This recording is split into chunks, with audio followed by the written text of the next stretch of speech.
Okay, I just want to do a short video on Assassin's Creed Odyssey. These are my favorite abilities to use. Obviously, a lot of this is personal preference, and I'm sure a lot of people probably have different ones than me. But I just wanted to go over some of the ones that I think are most valuable to me.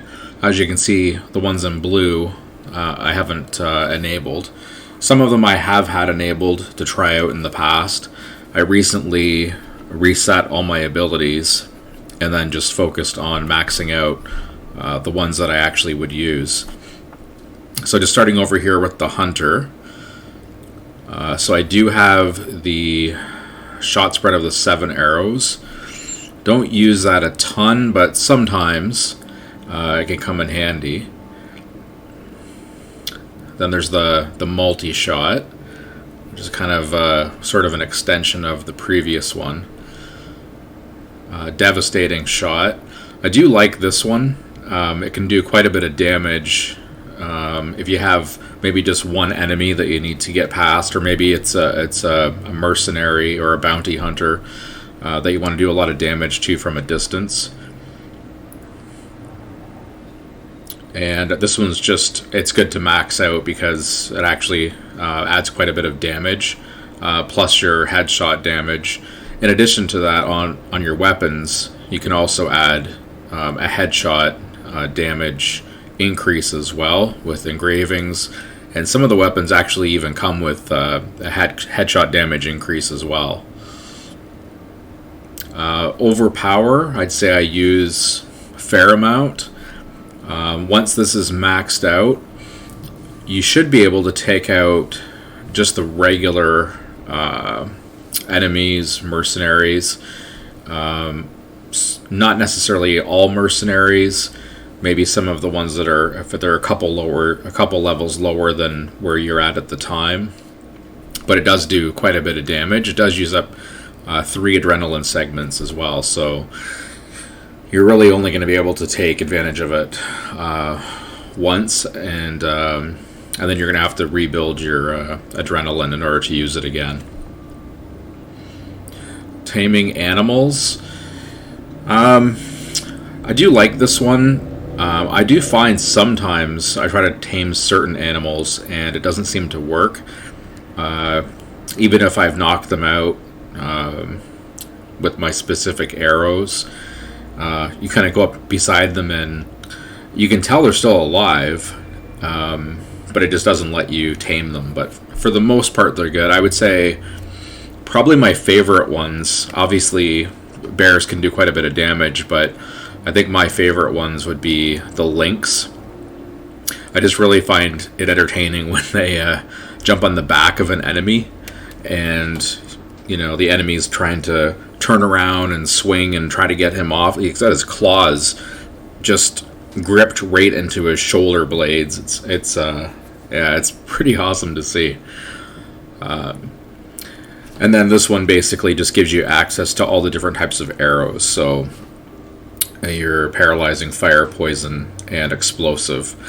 Now, with bows, sometimes you can get a bow where it actually makes all your regular arrows into poison, or you could do an engraving, which is typically what I do, to make all my regular arrows into poison.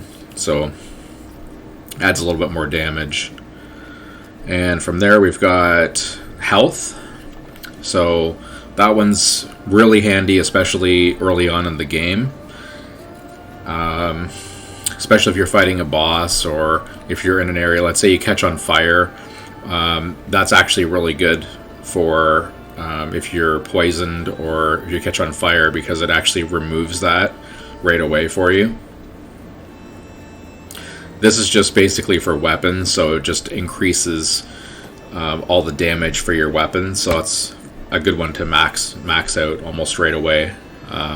Keep in mind that the 3rd level of most of these, or I think the majority of these, will not be available until you actually hit your level 5 spear.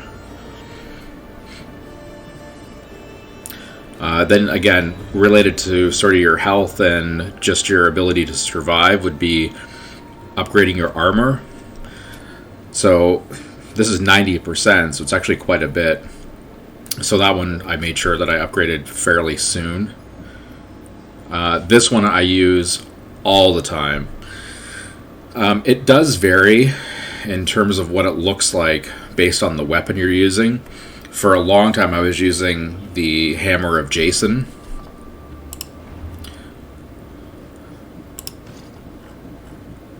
So this one here, I would recommend, if you have this, or if you don't have it, you probably should go get it, and just try the Overpower ability with this weapon.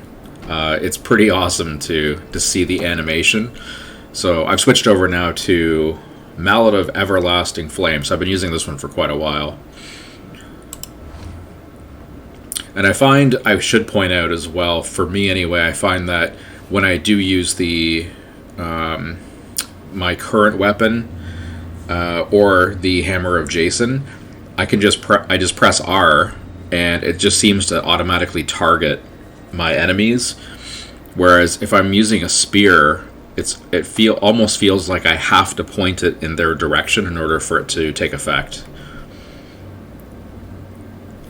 This one I actually got not too long ago when I did my reset of my abilities. So basically this one's really good for a situation where, let's say you're fighting an enemy and you're pretty close to defeating them, but maybe your health has gone a bit low.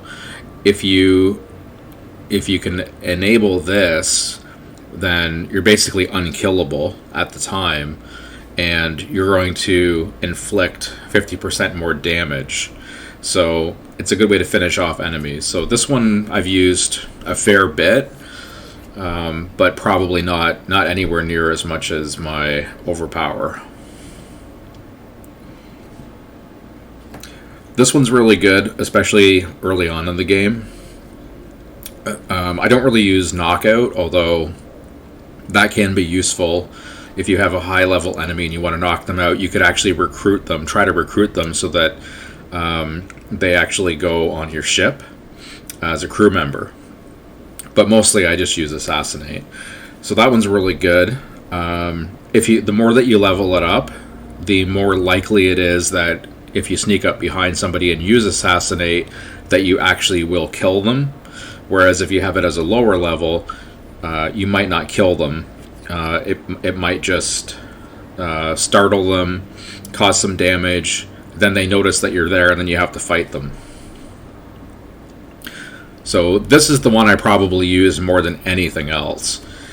It's basically, you launch your spear at somebody, and then you can chain it.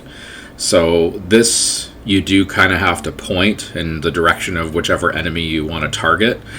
So it's really handy for situations where obviously you've got multiple enemies, and especially if you have enemies I find that have tamed animals. Like if they might have a lion or a lynx or a bear or something like that, then all of a sudden you've taken out their animal as well, which, because the animals attack a bit differently, they can pose some pretty big problems.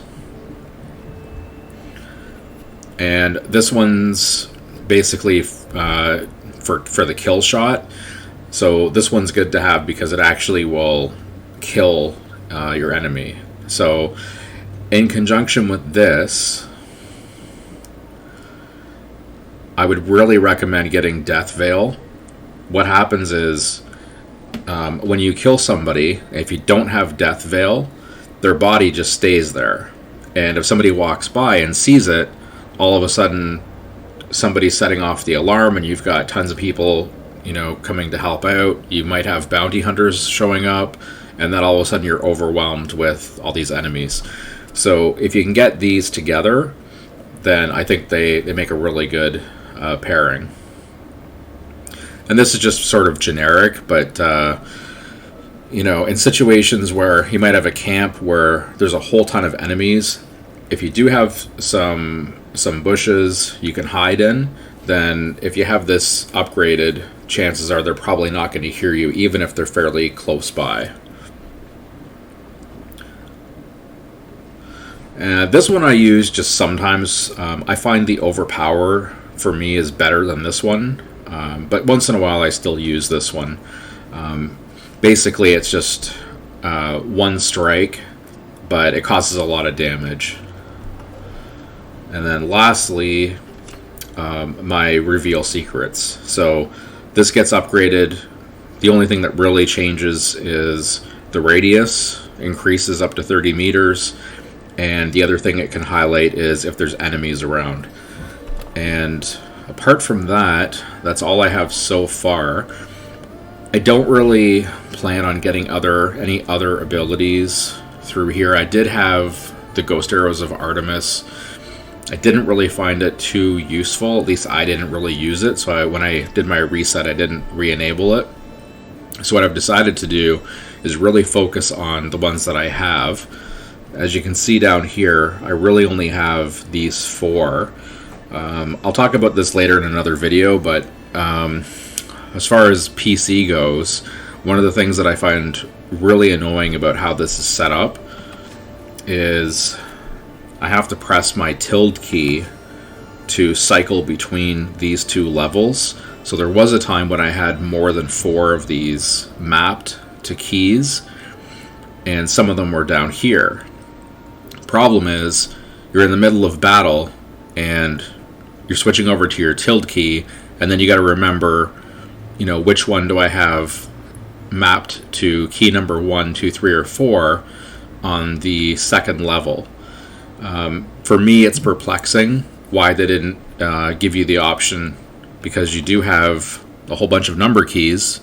I definitely have 8 number keys, so I don't know why we couldn't have done 8 keys across and then given us the option to be able to use those. So because of the design, and because for me I found it very difficult to try to switch between them, I've specifically limited myself just to these 4. The one that I probably might consider getting, but I won't, only because I'm only using 4, was the shield break. I found that much more useful actually at the beginning of the game, because you'd have quite a few enemies that would have shields, and when your damage isn't very high and you don't have special damage like fire and poison and things like that and overpower, and you don't have any real special abilities, and you're just basically using a sword, as you can see in the picture, when he's trying to swing the sword, it's really not causing any damage at all. So I would actually probably recommend the shield breaker ability at the beginning of the game, or near the early goings of the game, and then later on, like for me, I've got this weapon here, which actually has fire damage, and 25% crit, which is an engraving that I added to it. So for me, I find it basically almost kind of melts away the shields anyway, or it causes damage regardless of whether somebody has a shield or not. The other thing is, I found that when I was using that, sometimes I would, because I had it mapped, so sometimes I'd press the key and it didn't seem to do anything. So I'm not entirely sure if it required adrenaline bars or not, but it doesn't say it does. But I found there was quite a few times I was standing right in front of an enemy, and I'm spamming, I had it set to 3, so I'm spamming my 3, and I'm just standing there. And eventually, of course, the enemy hits me, and then I've got damage caused against me. So I just decided in the end not to use it. So what I do at this point, with everything maxed out, is this is opened up. If you haven't got here, it opens up later in the game, where you can actually just add to specific abilities, just generally. So I don't really find a whole ton of these super useful. I would probably, for me, I'm only going to really focus on my crit damage, my crit chance, and maybe headshot. I guess if you really like to use staffs or spears, you could focus on that. Ranged resistance is another one I would consider. just in case you're getting situations where somebody's shooting a whole bunch of arrows at you, especially if it's multiple arrows and if there are fire arrows. Other than that, there's these ones here that are very specific to certain abilities. Most of these I don't even use, so wouldn't find them too useful. But what I think I will do is I'll probably just keep increasing my crit damage, headshot, crit chance, and then I'll probably add a little bit maybe even damage on animals and range resistance, and then go from there. So like I said, these are just my personal ones that I really find useful. Some of the other abilities, if you look at the demos, they look kind of cool, like for example the Sparta kick, but I mean, it's not often you're going to see a guy standing on the edge of a cliff by himself. So for me, I didn't really think it would be something that would be too useful gameplay wise. And that one I didn't really care for. Yeah, Bull Rush. I'm sure it could be useful, but I've just found other ones that I prefer. And Flaming Attacks. Again, I think this had to be mapped, so I decided not to use it. So anyway, those are mine. I'm sure other people have their own favorites. If you want to go ahead and share what yours are and why, or maybe something that you see here and you think, well, you should be using this instead. This works a lot better in this situation. Just in terms of how I play the game, I usually use this weapon, and I don't usually use the trident. I usually go for the Gorgon Slayer if I'm using an alternate weapon. So, but usually I'm using this, and then I also use my bows. So, about 94% done the game at this point. Haven't started the DLC. That looks like it's amazing, so I'm eager to check that out. But I'm going to leave it there for now. And like I said, if anybody wants to share any comments about what abilities they think or they prefer and why, feel free to go ahead and do so. And we'll catch you in the next video.